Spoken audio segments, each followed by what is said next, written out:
जय हिंद दोस्तों, मैं अनूप स्वागत करता हूं आपके अपने परिवार टॉप तक में, जहां आपको टॉप तक पढ़ाया जाता है, टॉप तक पहुंचाया जाता है। एक बार सभी बच्चे जल्दी से जुड़ जाएंगे, क्लास को शेयर कर देंगे, लाइक कर देंगे और चैनल को सब्सक्राइब कर देंगे। तो आज हम डिस्कस करने वाले हैं क्या एसएससी सीएचएसएल के जो आपके एग्जाम चल रहा है। और सबसे पहले तो सभी को ऑल दी बेस्ट, जिनके आने वाला एग्जाम है, मतलब जिनका एग्जाम है कल या परसों, उनके लिए सबसे पहले ऑल दी बेस्ट। और जिनका हो चुका उनके लिए तो मैंने पहले ही बोल दिया था, ठीक है। उनके लिए तो मैंने एक बहुत बेहतरीन सी वीडियो भी डाली है ग्रामर बेस, यानी इसमें बहुत सारी एरर भी मैंने कराई है।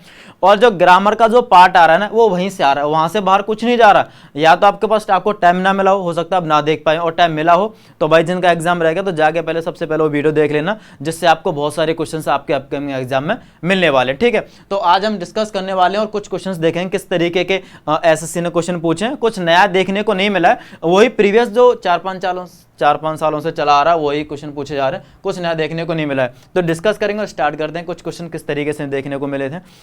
अगर मैं बात करूं तो पहले विगरस पूछा गया। विगरस का मतलब क्या था? विगर में से बना हुआ जोश, ठीक है ना। यहाँ पे लिखा हुआ आपका वर्ड विम, इसका मतलब क्या था? जोश, जोशीला। इसको हम दो तरीके से कनेक्ट कर सकते हैं। कोई चीज जोशीला है, दमदार है, ताकतवर है, स्ट्रॉन्ग है, कुछ भी इस तरीके का आपको वहां पे सिनोनिम्स या एंटोनिम्स देखने को मिला होगा, तो आप इसका आंसर लगा सकते थे। या आपको विगर मिल सकता है, इम्फेटिक, जोरदार, स्ट्रेनुअस, ठीक है ना। जोरदार, ताकतवर, स्ट्रेनुअस, इस तरीके के कुछ वर्ड आपको वहां पे देखने को मिले होंगे। अगर इसका एंटोनिम्स पूछा जाएगा तो वीक हो सकता है, कमजोर हो सकता है, ठीक है ना। इस तरीके के वर्ड आप वहां पे यूज कर सकते हैं। ओके, अगला क्वेश्चन देखें तो जैनित, इसका मतलब होता है आप ए से लेके, जैसे आप वोकैब को स्टार्ट करते हो ए से लेके, तो कहां तक जाते हो आप? जेड तक। तो आप इसी तरीके से स्टार्ट करो, ए से आपने स्टार्ट किया और जेड तक चले गए। जेड का मतलब ऊपर, ये कहां पर है? ऊपर, यानी कि ऊंचा, इस तरीके से हम बोल सकते हैं। कोई चीज कहां पर है? पीक, चोटी पे है। कहां पर है? चोटी पे है। कोई पीक पे, हाइट पे है, ठीक है ना। तो आई केम एपेक्स, ये एल कहां से? अपेक्स होता है, अपेक्स, क्लाइमैक्स, पीक, ठीक है ना। पिनैकल, समिट और क्रिसेंडो। आपके सारे ये वर्ड आपने कहीं ना कहीं पढ़े होंगे, लेकिन ये वाला वर्ड जरूर पढ़ लेना। एसएससी 2-3 बार इस वाले वर्ड को पूछी जा चुकी है। एक समिट भी बहुत पूछा जाता है आपका जो समिट है वो बहुत पूछा जाता है आपका। तो इस वाले पार्ट को सभी को पढ़ लेना। ये आपके सारे के सारे, कोई भी वर्ड ऐसा नहीं है जो कि आपके एग्जाम में ना पूछा गया हो, ठीक है ना। सारे एसएससी ने पूछ रखे हैं। और इसका एंटोनिम सबसे ज्यादा पूछा जाता है वो नादिर पूछा जाता है, बॉटम या नादिर। नादिर या बॉटम आपको सबसे ज्यादा पूछा जाता है, नीचा। आगे चलेंगे। आगे रोबस्ट, रोबस्ट का मतलब वही स्ट्रॉन्ग, शक्तिशाली, ताकतवर, शक्तिशाली, ताकतवर, स्ट्रॉन्ग, ठीक है। स्टडी, हंसता खुसता, रोबस्ट इकोनॉमी बोलते हैं इस तरीके से। आगे वाला जो आपका वर्ड पूछा गया बेनवोलेंट। बेनवोलेंट का मतलब होता है परोपकारी। बेनवोलेंट का मतलब होता है परोपकारी। परोपकारी यानी कि काइंड, यानी कि दूसरों के लिए कैसा हो? काइंड हो, दयालु, ठीक है। तो बेनिफिशिएंट हो, काइंड हो, बिनेग्नेंट हो, ठीक है। अगर मैं बात करूंगा इसके एंटोनिम्स की, तो यहाँ पे क्या है? असभ्य। जैसे कि परोपकारी है, कोई आदमी सभ्य, भाई देखो अच्छे आदमी होते हैं वो, सभ्य जो आदमी होते हैं वही अच्छे होते हैं, वही तुम्हारी तरफ देखेंगे। आप कहते हो ना यार ये कितना अच्छा इंसान, अच्छा इंसान इसीलिए वो सभ्य है। और ये वाले कैसे? असभ्य। आपको जब भी बात करेगा गाली वाली दे के बात करेगा, आपसे ज्यादा तमीज दिखाएगा नहीं, बदतमीजी वाली, ठीक है। हिंदी अच्छी लिख देता हूँ, चलो हिंदी तो आप देख लेना, कोई दिक्कत नहीं। मैं आपको कुछ क्वेश्चंस दिखा रहा हूँ। बर्बरिक, आप जैसे चले हो बार वाले के पास, तो थोड़े से इस तरीके से वहां से कनेक्ट कर लेना, कोई दिक्कत नहीं। ब्रूटल हो, कैलस हो, निर्दयी हो, ठीक है ना। मेल वोलेंट इसी से बनवाया, बेनवोलेंट का उल्टा ही होता है, अपोजिट मेल वोलेंट। ये एक ही वर्ड है, थोड़ा सा डिफरेंस करके लिख दिया। सैवेज हो, विशियस हो, ट्रुसलेंट हो, ये क्या सारे आपके दुष्ट, पापी, असभ्य लोग, ठीक है ना। यानी कि ये तुम्हारे बारे में ज्यादा नहीं सोचते हैं, किसी और के बारे में भी नहीं सोचते हैं, अपने बारे में सोचते हैं, अपने बारे की कोई गारंटी नहीं है। अगला वर्ड देखा जाए तो एम्पल। एम्पल का मतलब होता है बहुत ज्यादा, प्रचुर मात्रा में, अत्यधिक हो, गैलर हो, लग्जीरियंट हो, अबंडेंट हो, ठीक है ना। तो एम्पल का मतलब मोर देन एडुकेट। एडुकेट का मतलब होता है पर्याप्त, कोई चीज कैसे? सफिशिएंट है, बट ये क्या है कि मोर देन सफिशिएंट, ठीक है ना। इसको सुपरफ्लुअस भी बोल सकते हैं।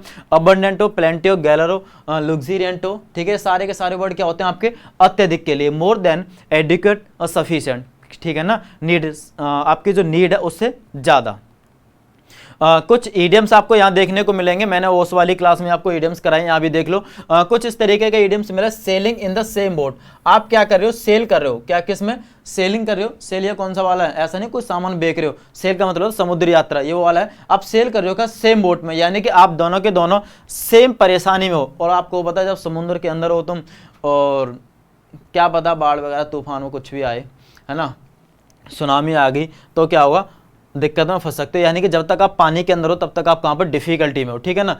तो selling in the same boat का मतलब क्या है, आप क्या हो, परेशानी में हो, ठीक है, in the same difficult situation.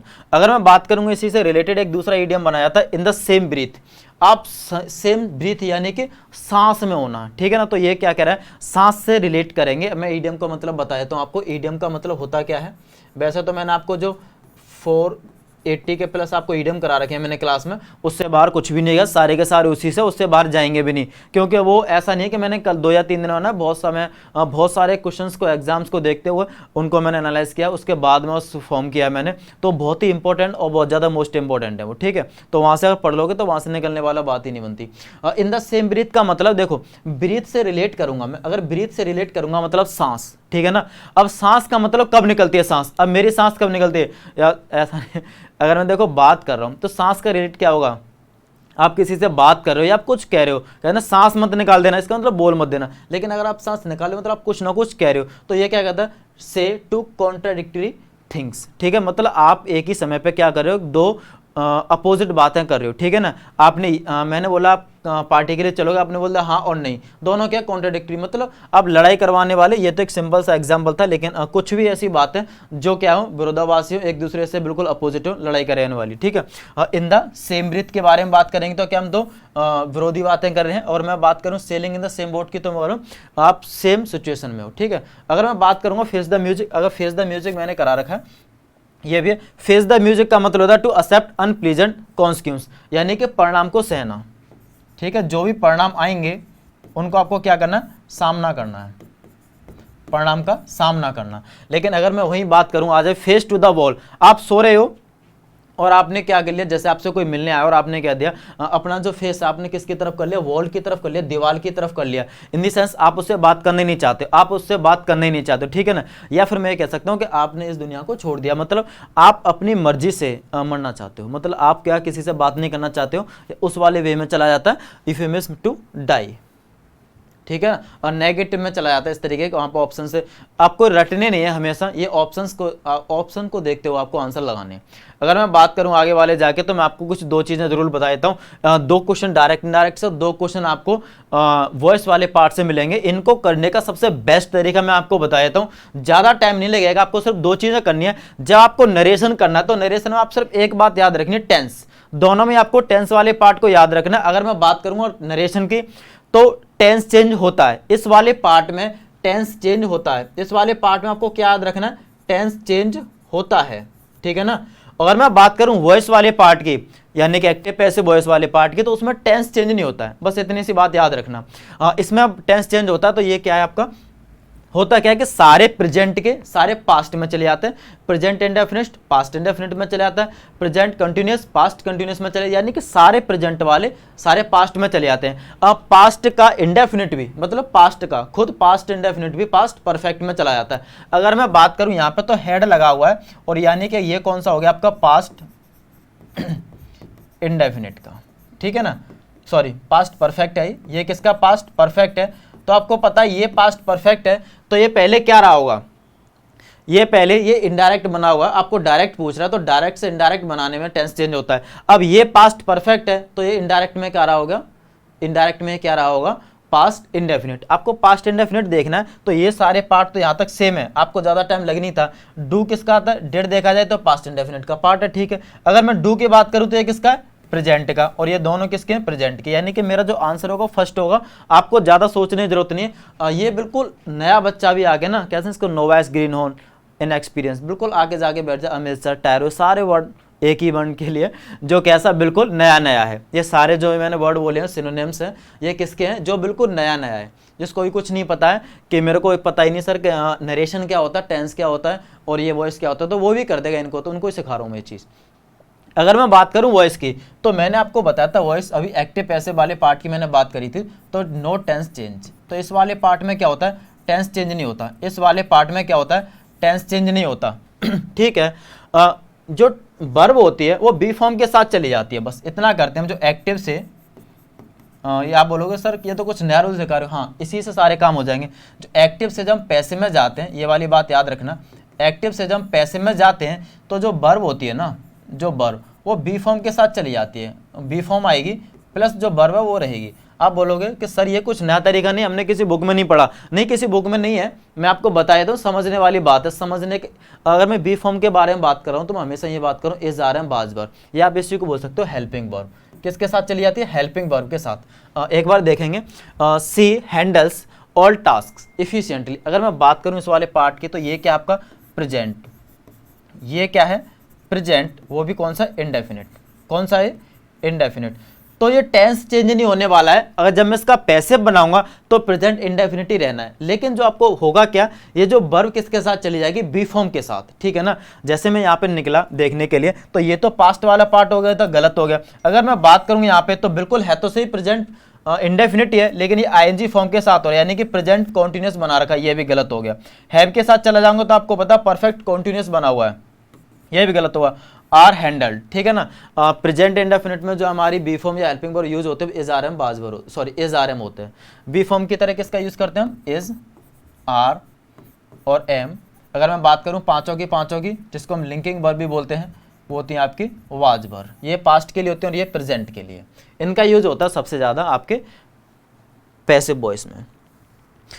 उम्मीद करता हूं इस वाले पार्ट को भी करने की कोशिश करेंगे। All weapons were surrendered by them, और ये हमारा क्या है? पैसिव बना रखा, हमें एक्टिव बनाना। अब आपको पता दिख रहा होगा कि बी फॉर्म के साथ आया है, ठीक है ना। ये बी फॉर्म होगी और ये वर्ब की थर्ड फॉर्म होगी।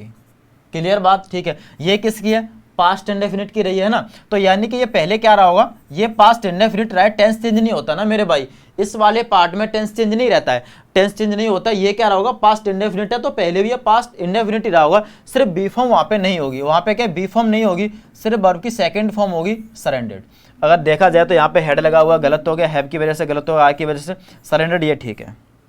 सिंपल, इससे आसान कोई तरीका हो ही नहीं सकता इनको करने का, ये सबसे बेस्ट तरीका है, ठीक है ना। ये मैंने आपको यहीं पे करा दिए। कराने वाली बात ग्रामर वाले पार्ट में आपको बताया था। ग्रामर से आपको क्या पढ़ना, सबसे ज्यादा क्वेश्चन कहां से पूछे जाते हैं? सबसे पहले पढ़ लेना मेरे भाई सब्जेक्ट वर्ब एग्रीमेंट, सबसे ज्यादा क्वेश्चन पूछे जाते हैं इस वाले पार्ट से।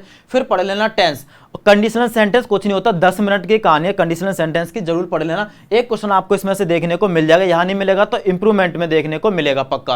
अगर मैं बात करूं इन्वर्जन की तो इन्वर्जन बहुत ज्यादा इंपॉर्टेंट है। इन्वर्जन वाला कौन सा पार्ट होता है? नो सूनर वाला। No sooner than hardly scarcely, no sooner के साथ देन आता है और हार्डली और स्कार्सली के साथ वेन आता है। ये वाले बात पढ़ लेना, मैंने आपको पता नहीं कहां गया, ठीक है ना। इस वाले पार्ट को पढ़ लेना। कंजंक्शन पढ़ लेना, आइदर और, neither nor, and, not only but also, ये सारे कंजंक्शन पढ़ लेना, ये बहुत ज्यादा पूछे जाते हैं। So that, as, so as, सारे इन सभी को पढ़ लेना, ठीक है।